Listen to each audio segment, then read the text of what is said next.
Thanks for subscribing to my YouTube channel. What's going on YouTube? IceCreamJunkie here, and today I'm going to be giving you another one of my math tutorials, and this is going to be a brief lesson on how to find the circumference and area of circles. What I try to do here, I try to make a figure, like a smiley face of all circles, like the face circular, the ears half circles, the eyes whole circles, the mouth is circle, but it didn't work out. It looked more like some crazy monkey that's like in pain or something, but this is going to be showing you the brief ways to find the circumference and area of a circle. Let's get to it. So before we continue, just to clarify, in order to be able to do this, you need to know what the diameter and radius is of a circle. So of a circle, the diameter is any line that starts from two completely opposite points on the circle. So this point here would have to be the exact opposite from this point here.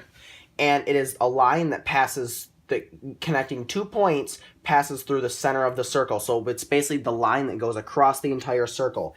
And the radius is just half the diameter. So it would start at the center of the circle and go to an outer point on the circle. As long as it goes through the center of the circle and connects at an outer point on the circle, then it's the radius. And as long as it passes through the center of the circle and on two outer points of the circle, then it is the diameter. So you just have to know what those two things are. The radius is going to be the one that's going to be more important, but the diameter you can have sometimes too. So yep, now let's get going about what the circumference and area is. Okay, so what the circumference of a circle is, it's sort of like the perimeter in a sense of the circle, but it is the measure of the length of all the outer points. So the circumference would be the distance going around the circle completely. And as you know, with like a square, it'd be really easy to measure that because you just get a straight ruler and measure it. But with a circle, there's no real good way to do that. So that we use a formula, and that is what the total length of the outside of the circle is. Let's talk about area.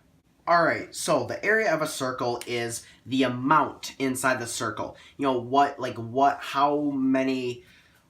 is inside of the circle. So in that situation, thus I shaded in the circle completely, and that is what the area of the circle would be.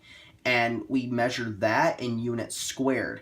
Because if, let's say, you know, this is the inside of my circle, this is like a unit, a square, as to how much is inside. So if we just have a line, that wouldn't make sense. But if we have to actually have a square in order to, so we could actually fill in the circle to see how much is actually in there. So we'll measure that in units squared. So now let's get to the calculations. So in order to calculate the circumference of a circle, you will need some information. So the circumference can be calculated by 2 times pi times whatever the radius of the circle is, or just pi times whatever the diameter of the circle is, because recall that the diameter is twice the measure of the radius. So this is really the only time that you're ever actually going to be using the diameter to calculate something. Normally we'll just be doing radius, which is why it's important to know this 2 pi r as well. So we just got, these are what things equal. So let me just tell you, you may not know what pi means. No, not apple pie. This is a mathematical constant. So let me basically explain what pi means real quick. So pi is always used in circles. So what is pi? So basically, pi is the ratio of a circle's circumference to its diameter.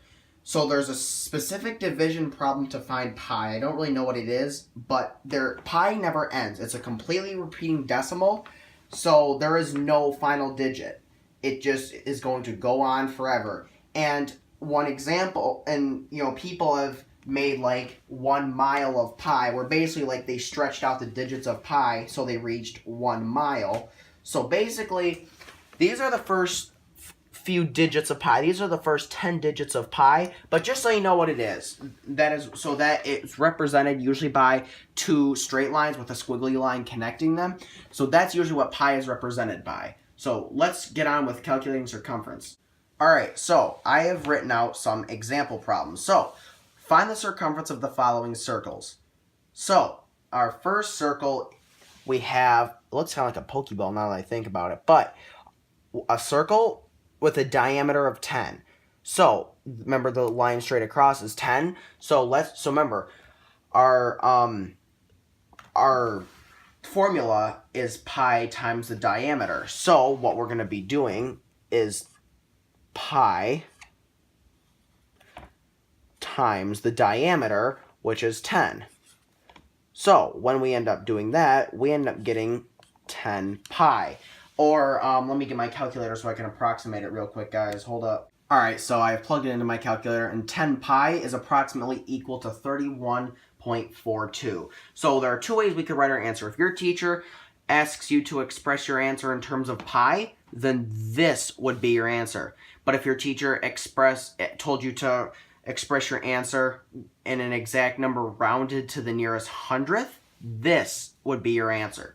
Now, depending on what your teacher asks you to round to, it might be different, but in this situation, as you can see here, we have what my calculator says. So 10 pi is equal to 31.4159265, and it's gonna repeat because remember, pi is a repeating decimal, so anything multiplied by it's going to be a repeating decimal.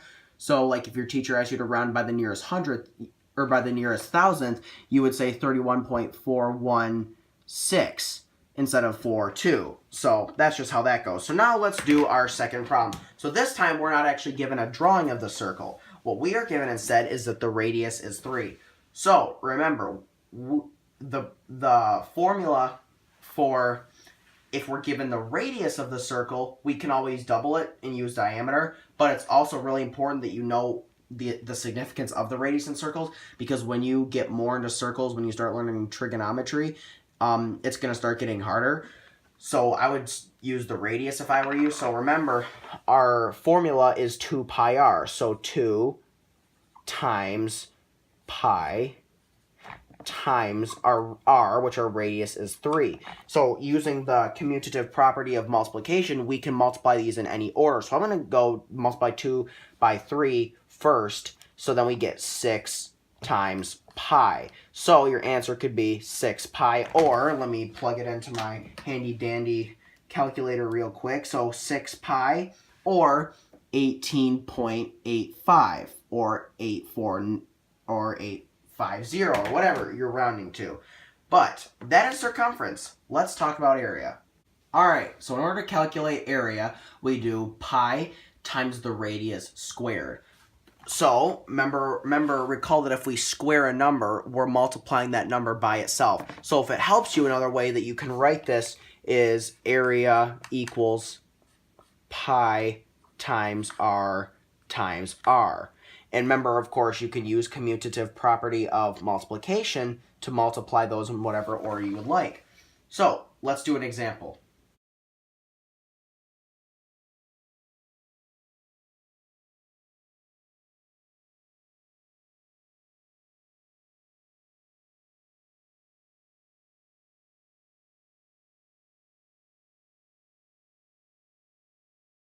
Alright, our first example problem is if we have a circle with a radius of 9. So remember, our equation is pi r squared. So pi times r squared, except in this situation, r is 9. So remember, 9 squared is equivalent to 9 times 9, which is 81.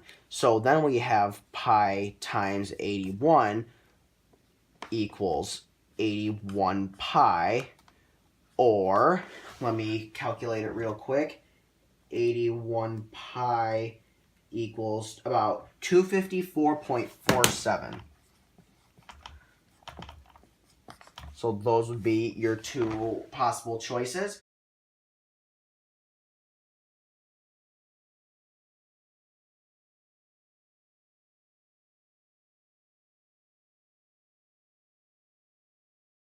Now, let's see what it is if the diameter is 10. Oh, wait a minute though. Remember, our formula, pi r squared, we have the diameter, not the radius. Remember that the diameter is twice as long as the radius. So in order to convert the diameter to the radius, we do 10 divided by 2, which gives you 5. So then we plug it into our equation. Pi times 5 squared. So 25, 5 squared is 25, so 25 pi, or, let me put that in the calculator, or about 78.54. So yeah, guys, that is really all I have to say about calculating circumference and area of circles. I taught you what they are, and I taught you how to calculate them, and I did a few example problems. So I hope that was helpful to you guys. And yeah, that was just my quick tutorial on how to calculate circumference and area of circles. Stay tuned.